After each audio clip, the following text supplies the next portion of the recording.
बाद अभी मोहम्मद शमी आया है ग्राउंड में, तो आपकी जो पेस थी 2011 में आप टीम में थे, लेकिन अनफॉर्चुनेटली आपके हाथ में वो में चोट आया और आप टीम से, और अब जब आप खेल रहे हो लेजेंड्स लीग में, तो क्या लगता है कि अब जो रिटायरमेंट के बाद भी जब आप लोगों को जो मौका मिल रहा है, तो ये अच्छी बात है जो प्लेयर्स जो नहीं खेल पाए या खेल पाए सर उसके लिए? नहीं, अच्छी बात है। ये ऐसी लीग होती रहनी चाहिए और ये तो बहुत कॉम्पिटिटिव क्रिकेट है। ये जो लीग होती है LLC T20, ये इंडिया में जो होती है, इसमें सब प्लेयर खेलते हैं, बड़े बड़े नाम, बड़े बड़े प्लेयर खेलते हैं, चाहे वो हरभजन सिंह हो, चाहे Irfan Pathan, Yusuf Pathan, Chris Gayle, Kallis, तो सभी खेलते हैं। तो ये कॉम्पिटिटिव क्रिकेट हो जाती है और सबसे बड़ी बात है कि हम जैसे प्लेयर को मौका मिलता है इसमें खेलने का, क्योंकि आप जब इंटरनेशनल क्रिकेट से रिटायर होते हैं तो आप पे कुछ होता नहीं है, तो घर में फ्रस्ट्रेशन होती है, क्योंकि आप एक ऊपर लेवल से नीचे आते हो तो घर खाने को आता है एक तरीके से। तो ये लीग स्टार्ट हुई है तो हम लोगों को थोड़ा फ़ायदा हो गया है। और सबसे बड़ी बात है कि जितने भी सीनियर्स हैं या जूनियर्स हैं, जो हम साथी हैं, उनसे मिलने का मौका मिल जाता है। 10-15 दिन बाहर रहते हैं, थोड़ा सा माहौल चेंज होता है, दिमाग थोड़ा ठीक हो जाता है। तो घर में रह के तो अपना शहर में रह के तो फिर वही बातें इधर उधर। ठीक, बहुत सारी ड्यू थी, बट लास्ट 3 ओवर में आपने देखा कि 5 विकेट चले गए, तो लास्ट 3 ओवर में क्या स्ट्रैटेजी क्या थी? नहीं, स्ट्रेटजी बस यही थी कि विकेट आउट करें, क्योंकि विकेट आउट करके हम जीत सकते थे। सेट बैट्समैन आउट हो गया, जैक कैली जिस तरीके से अवाना ने बॉलिंग करी, लाजवाब बॉलिंग करी, एक ही ओवर में 2 विकेट आ गया। फिर उसके बाद तिसारा ने 2 आउट कर दिए। तो प्लान बस यही था कि विकेट आउट करें, तभी बच सकते हैं, तभी जीत सकते हैं। और वही प्लान फिर जो हमने किया था, वही उस पर अच्छे से बॉलिंग किया उन लोगों ने। दूसरी चीज़ की हमने देखा कि हरभजन सिंह की ड्यू होने के बावजूद हरभजन सिंह की बॉल ग्रिप होके ब्रेक मिल रहा था उनको। हर एक ओवर में 1-2 बॉल ऐसा हो रहा था कि उनको ब्रेक मिल रहा था। तो क्या पिच में असिस्टेंट स्टार स्पिनर्स के लिए, देखिए, वो आपको बाहर से लग रहा था कि ब्रेक मिल रहा था, ब्रेक नहीं हो रहा था। बज्जू भाई ने बहुत लाजवाब बॉलिंग करी है, क्योंकि इतना ड्यू था और इस ड्यू में बॉल ग्रिप करना बड़ा मुश्किल है। लेकिन बज्जू भाई बहुत एक्सपीरियंस प्लेयर है और वो आज सुबह ही आए और आके एकदम से मैच खेला और अच्छा बॉलिंग किया, बहुत ज़बरदस्त बॉलिंग किया, अच्छा परफॉर्मेंस किया। तो बड़े प्लेयर को पता होता है कि किस कंडीशन में कैसे बॉलिंग करनी है, चाहे वो ओस गिर रही हो, चाहे वो किसी भी कंडीशन में, बड़े प्लेयर को पता होता है उस कंडीशन में कैसे बॉलिंग करनी है। तो बज्जू भाई ने बहुत अच्छी बॉलिंग की, ज़बरदस्त बॉलिंग की। अच्छा, नेक्स्ट मैच को लेकर कुछ स्ट्रेटजी और ये जो था, ये पहला मैच था आपको कराची में, और उसके बाद नेक्स्ट मैच तो नहीं, नेक्स्ट मैच हमारा वहाँ पे है देहरादून में, तो उसके लिए भी रणनीति तैयार करेंगे। आज मैच जीत गए, कल बातें होंगी टीम मीटिंग में, जो भी बातें होंगी, जो भी स्ट्रेटजी बनेगी कल बनेगी। अब तो जीत गए हैं, आज रिलैक्स करने दो बस। आपने जिस तरह से बताया कि एक मोमेंट था 154 पे 4 विकेट गिर चुके थे और आप ही, लेकिन इसमें क्या आप माने कि कुछ लूज शॉट्स खेला गया उस शॉट से? नहीं, हम लोगों ने बॉलिंग बहुत अच्छी की। बज्जू भाई ने जहाँ बीच में बहुत अच्छी बॉलिंग किया, फिर अवाना आया, अवाना ने 2 विकेट निकाल दिया, फिर तिसारा आया, तिसारा ने 2 विकेट निकाल दिया। तो वहाँ से अवाना ने जब कैलिस को आउट किया, वहाँ से चेंज हो गया सारा। उसने फिर एक ही ओवर में 2 आउट किया, फिर तिसारा ने एक ही ओवर में 2 आउट किया, तो वहाँ से सब कुछ चेंज हो गया। टैलेंडर पे फिर एक ओवर में 16 रन मुश्किल हो जाता है, आते ही छक्का चौका लगता नहीं है। तो मुझे नहीं लगता था कि वो जीत जाएंगे। हमने अच्छी बॉलिंग किया। रांची के एक्सपीरियंस को लेकर क्या कुछ कहेंगे? रांची के एक्सपीरियंस को लेकर क्या कुछ कहेंगे? रांची अच्छा शहर है यार, पहले भी खेले हैं एक बार 2014 में, तो अच्छा शहर है, लोग अच्छे। वर्ल्ड कप को लेकर वर्ल्ड कप को लेकर अब बीत गया, जो बीत गया हो गया, जो क्या है, ठीक है। संवेदनशील घटना हुई थी पिछले दिवाली के दिन 12 तारीख को। आज उसका 9वां दिन है जब उत्तराखंड के जो उत्तरकाशी है उसमें सिलक्यारा में जो सुरंग भारत सरकार के द्वारा योजना के तहत खोदा जा रहा है, उसमें जो चावल धंसा, उसमें 41 मजदूर वहीं अवरुद्ध हो गए। हमारे राज्य के भी उसमें 15 मजदूर साथी हैं।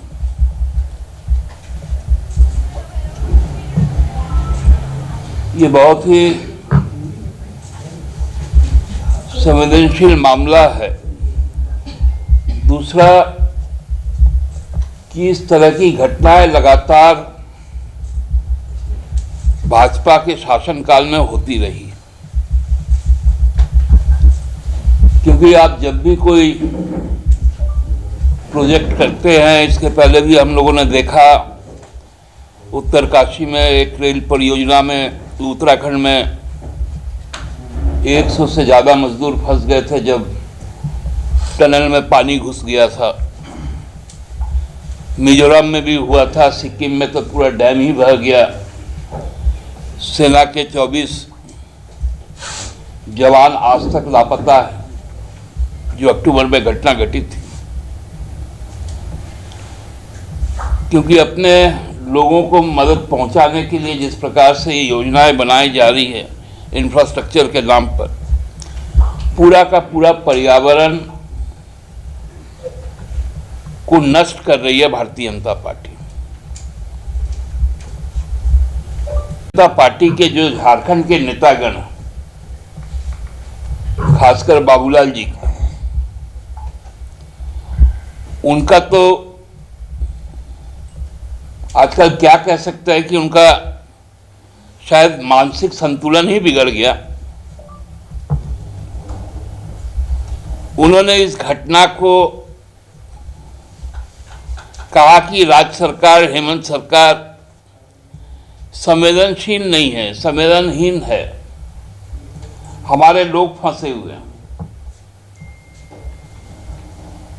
बाबूलाल जी, आपको मालूम नहीं था क्या कि जिस दिन घटना घटी उसके दूसरे ही दिन सुबह राज्य के एक आला IAS अधिकारी भुवनेश प्रताप सिंह के नेतृत्व में 3 अधिकारियों का दल वहां पर जाके कैंप कर गया। हमारी अभी जो बातचीत हुई कि आज दूसरा फूड चैनल शुरू हुआ है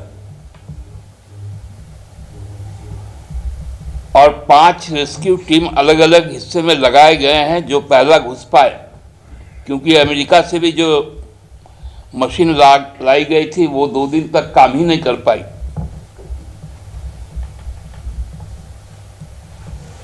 तो ये क्या संदेश देना चाहते हैं बाबूलाल जी और भाजपा के नेता?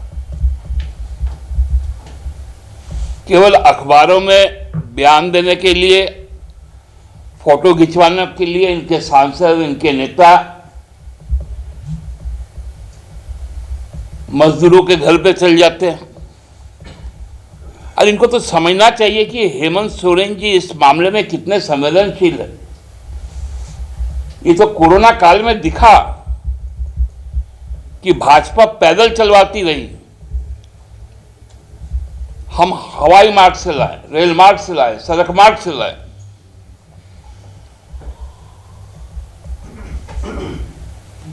तीन लोग वहां पर बैठ के चीजों को देख रेख करने का काम कर रही है। उनको सख्त हिदायत दी गई है सरकार की तरफ से कि जैसे ही रेस्क्यू हो, विशेष विमान से उनको सीधा जो सबसे बेहतर इलाज जहां पर हो सकता है वहां पर उनको ले जाया जाएगा। उसके लिए टीम तैयार है वहां पर। और बाबूलाल जी को राजनीति करना है।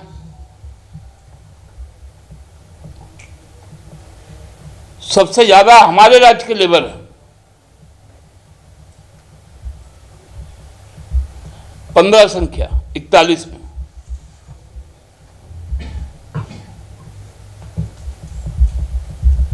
और वो शासन जो है वह भारतीय जनता पार्टी का शासन है। योजना जो है वो केंद्र सरकार की योजना है।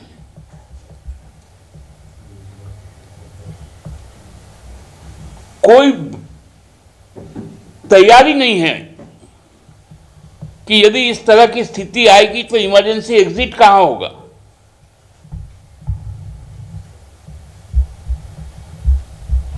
ये तो मजदूरों को मजदूर समझते ही नहीं है। सोचते जिंदा लाश है, अंदर ठेल दो।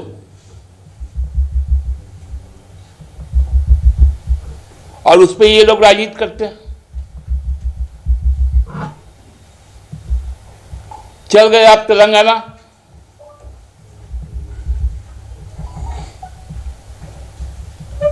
कैसे मजदूर बाहर निकलेंगे इस पर कोई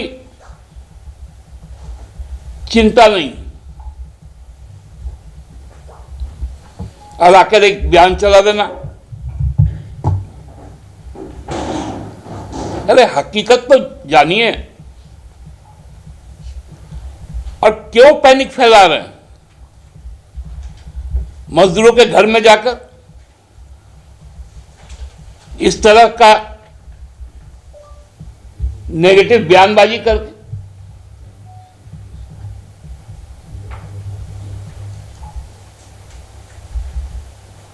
काम धाम यदि आपको नहीं है बाबूलाल जी, तो बताइए, आपको कहीं हम लोग एकांतवास में भेज देंगे। इसके बारे में गलत संदेश कहीं पर भी मत दीजिए।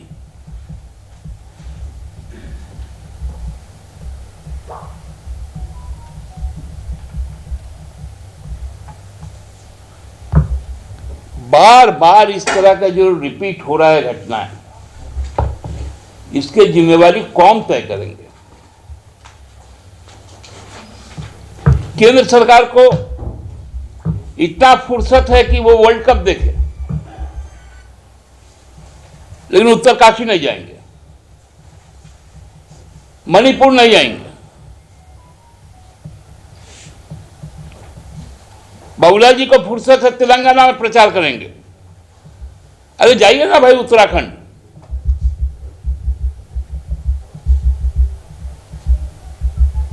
सारी व्यवस्थाएं हम लोग कर देंगे।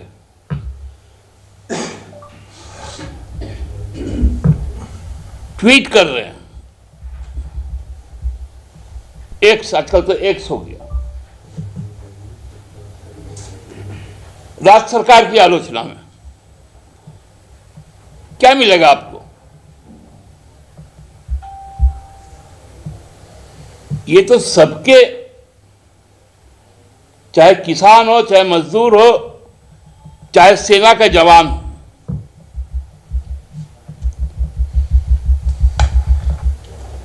ये सब पे राजनीति करते हैं वोट के लिए। अब ये चलने वाला है नहीं।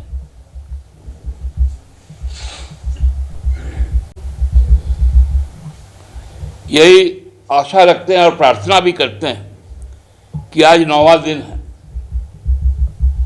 जितना द्रुत गति से हो, जो दक्ष लोग हैं देश के, जिनको एक्सपर्टाइज है, वो लोग अपना बेस्ट एफर्ट देकर इन सारे 41 लोगों को रेस्क्यू कर ले। उनके परिवार के प्रति उनकी जितना चिंता है, उतना ही चिंता हम लोगों को भी है। और सबको बेहतर इलाज, बेहतर पुनर्वासन का पूरी व्यवस्था के लिए हेमंत सोरेन सरकार तैयार है। धन्यवाद। बाबूलाल जी सही बात बोल रहे हैं कि भाजपा में बड़ी संख्या में घुसपैठिए का प्रवेश हुआ है। मैं तो भारतीय जनता पार्टी और आरएसएस से यह आग्रह करूंगा कि भारतीय जनता पार्टी में एनआरसी लागू करवाए, क्योंकि प्रदेश अध्यक्ष घुसपैठिया, विधायक दल का नेता घुसपैठिया, सचेतक घुसपैठिया। तो बाबूलाल जी को ये एहसास है, इनके नॉर्थ ईस्ट के जितने मुख्यमंत्री हैं, 2 मुख्यमंत्री हेमंत बिस्व शर्मा, एन बीरेन सिंह, ये लोग भी घुसपैठिए हैं।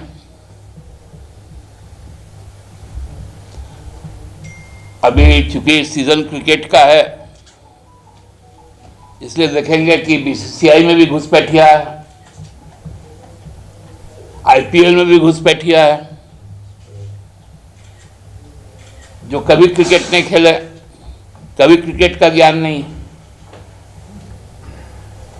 तो घुसपैठियों का डेफिनेशन बाबूलाल जी चूंकि आईना के सामने ही जरूर इस बयान को दिए होंगे, तो खुद को ही देख के दिए होंगे। दादा ये जो अभी का उमेश प्रताप सिंह जी से अभी आपसे बात करने का हमको लगता है कि 20 मिनट पहले हमसे बात हुई, जो ग्राउंड रिपोर्ट है। ये बात हमको आप संज्ञान में दिए, मैं उनको कम्युनिकेट कर देता, कुछ बाकी जो मजदूर हैं उनसे कोऑर्डिनेट कर। लेकिन वहाँ चूंकि रेस्क्यू ऑपरेशन चल रहा है और कोई एक्स्ट्रा पैनिक ना हो, तो वहाँ पर किसी को ग्राउंड जीरो में जाने नहीं दिया जा रहा है। ये बात उन्होंने भी कही। केवल कोऑर्डिनेशन बना हुआ है अधिकारियों का और जो रेस्क्यू टीम है उनका। तो उसको हम देख लेते हैं कि जो बाहर है हमारे राज्य के लेवल, उनसे कोऑर्डिनेशन उनका हम स्थापित करवा दें। दादा एक बात, भाजपा कहाँ आएगी राज्य में ये झारखंड में, हाँ हो सकता है। हाँ हो सकता है, तब कुछ भी हो सकता है, क्योंकि छत्तीसगढ़ में तो अब हो नहीं सकता, मध्य प्रदेश में हो नहीं सकता, राजस्थान नकार चुकेगा 25 को, फिर तेलंगाना तो नकारेगा ही। मिजोरम के तो मुख्यमंत्री बोल दिए कि मेरे पास मत आइएगा कोई भाजपा का नेता लोग। इससे बड़ा तिरस्कार और क्या होता है। बाबूलाल जी सही बात बोल रहे हैं कि भाजपा में बड़ी संख्या में घुसपैठिए का प्रवेश हुआ है। मैं तो भारतीय जनता पार्टी और आरएसएस से यह आग्रह करूंगा कि भारतीय जनता पार्टी में एनआरसी लागू करवाए, क्योंकि प्रदेश अध्यक्ष घुसपैठिया, विधायक दल का नेता घुसपैठिया, सचेतक घुसपैठिया। तो बाबूलाल जी को ये एहसास है, इनके नॉर्थ ईस्ट के जितने मुख्यमंत्री हैं, 2 मुख्यमंत्री हेमंत बिस्वा शर्मा, एन बीरेन सिंह, ये लोग भी घुसपैठिए हैं। अभी चूंकि सीजन क्रिकेट का है, इसलिए देखेंगे कि बीसीसीआई में भी घुसपैठिया है, आईपीएल में भी घुसपैठिया है, जो कभी क्रिकेट नहीं खेले, कभी क्रिकेट का ज्ञान नहीं। तो घुसपैठियों का डेफिनेशन बाबूलाल जी चूंकि आईना के सामने ही जरूर इस बयान को दिए होंगे, तो खुद को ही देख के दिए होंगे। दादा ये जो अभी का जोहार साथियों,